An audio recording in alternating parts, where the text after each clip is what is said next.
Atlanta has fallen.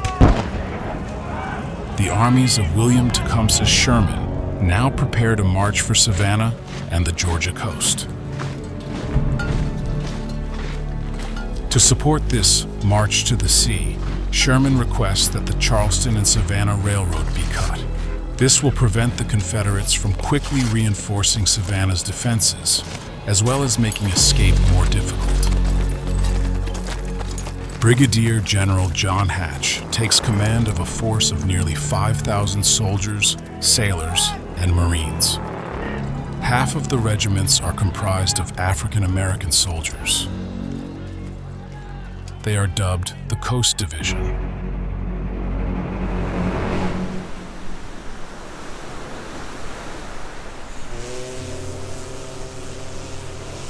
Departing Hilton Head on the morning of November 29, 1864, the transports, escorted by 7 warships, travel up the Broad River to Boyd's Landing.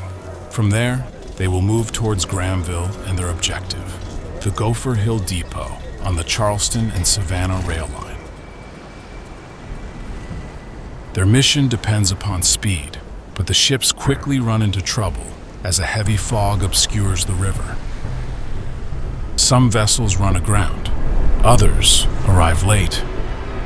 Once the Federals reach shore, they become lost and head down the wrong road. Exhausted by all their marching and countermarching, the Federals make camp around 2 a.m. on November 30th, near the head of the correct road. What time advantage the Coast Division once had has now been entirely squandered. The Confederate High Command recognizes the grave threat posed by the encroaching Federals and quickly directs reinforcements towards Gopher Hill.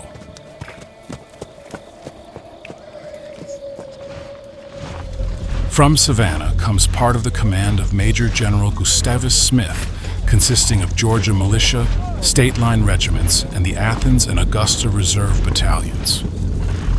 From Augusta come brigades of North Carolina and South Carolina reservists.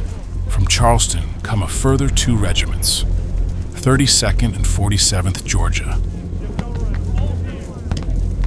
Will this patchwork force be enough? Will they get there in time? Colonel Charles Colcock, who was to be married this very day, rides from his fiancée's home some 60 miles away.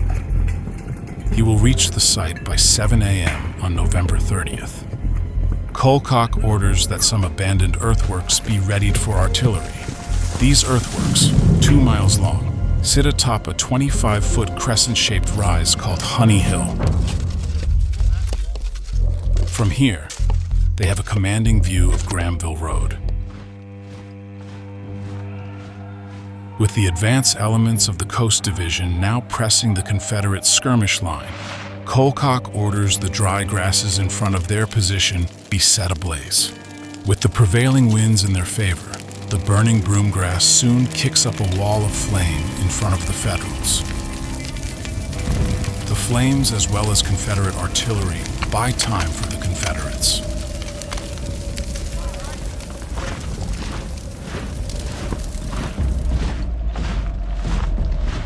Marching down the narrow Grahamville Road, the lead elements of the Coast Division have no idea what they are up against. Even worse, the swollen Uhaw Creek forces General Hatch to direct his main attack up the Grahamville Road and into the teeth of the enemy defenses. Hatch orders the men of the 35th United States Colored Troop Regiment to charge up the hill. They are led by Colonel James C. Beecher, whose half-sister Harriet wrote the anti-slavery book Uncle Tom's Cabin. They strike for the Confederate center, but are repelled by a storm of rifle and artillery fire. Reforming his ranks, the 35th makes one more futile charge. Beecher falls wounded, and the regiment hastily retreats to the main Union line.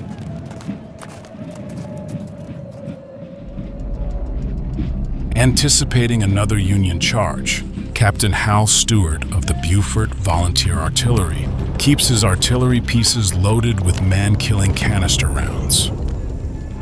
As the survivors reform for a second charge, the men of the 127th New York, supported by a diversionary attack by the 55th Massachusetts, manage to cross Uhaw Creek, but are driven back by the 47th Georgia, who had just arrived on the battlefield.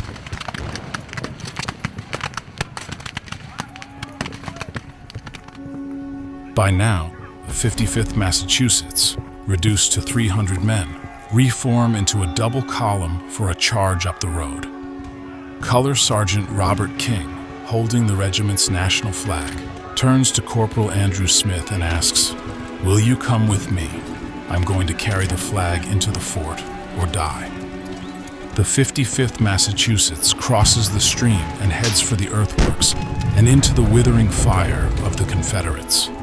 Captain C.A. de Saussure of the Beaufort Light Artillery declared, "I've seen wheat and oats go down before the scythe, and that is the way the ranks fell beneath the hail of bullets."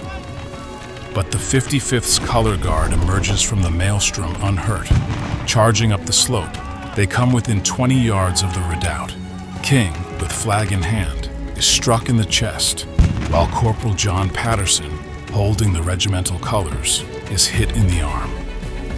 Corporal Smith moves quickly to rescue the national flag from King, and later grabs hold of the regimental colors too. He saves both flags from capture and makes it back to the Union lines unharmed.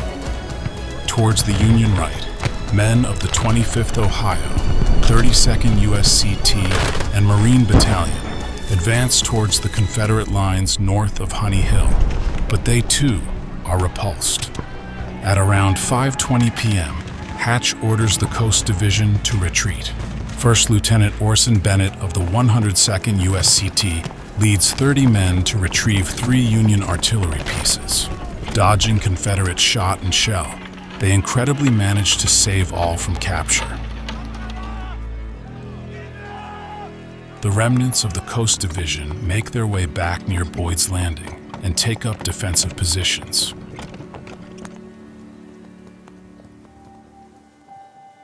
The Battle of Honey Hill has been a disaster for the Union. Not only did Hatch fail to break the Charleston and Savannah rail line, but his division suffered heavy casualties.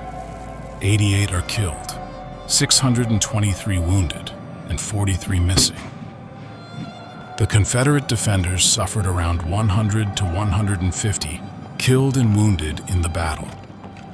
They win praise for rapidly responding to the crisis.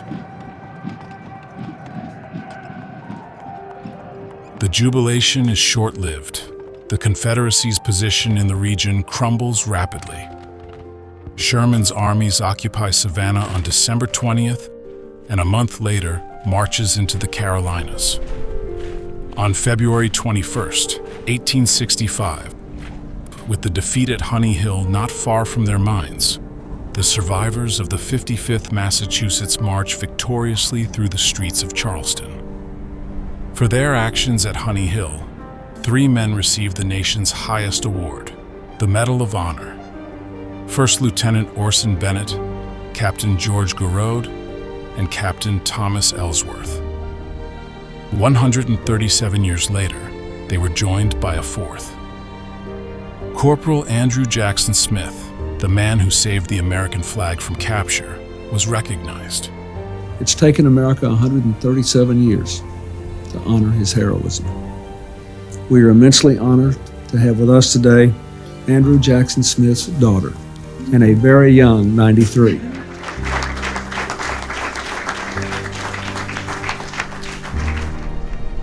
Today, Honey Hill's legacy remains significant.